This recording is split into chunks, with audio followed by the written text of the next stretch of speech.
Hello అండి. చింతపండు రసం అయితే చేస్తున్నాను.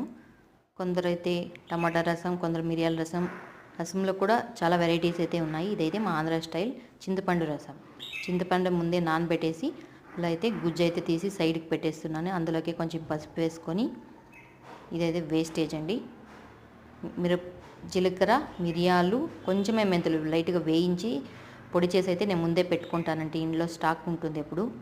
దానికి తగిన పదార్థాలు కొత్తిమీర, కరివేపాకు, టమోటా, వెల్లుల్లి రెబ్బలు అంటే తెల్లగడ్డలండి, అలాగే ఎండుమిర్చి, ఇంగువ.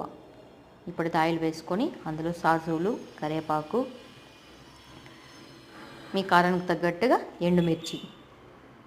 మేమైతే కారం తక్కువే తింటాం కాబట్టి ఎండుమిర్చి తక్కువే వేసుకుంటామండి. మీకు ఎక్కువ కావాలంటే మీరు ఎక్కువ వేసుకోండి.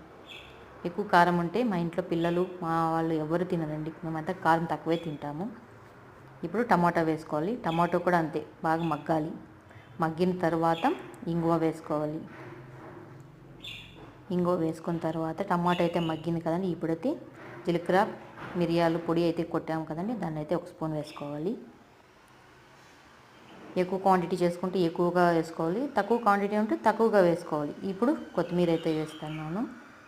అంతా బాగా మగ్గిన తర్వాత చింతపండు గుజ్జు అయితే తీసి పెట్టుకున్నాం కదండి. చింతపండు గుజ్జులోనే నేను పసుపు, ఉప్పు ఆల్రెడీ వేసి నానబెట్టేసి ఉసికేసానండి.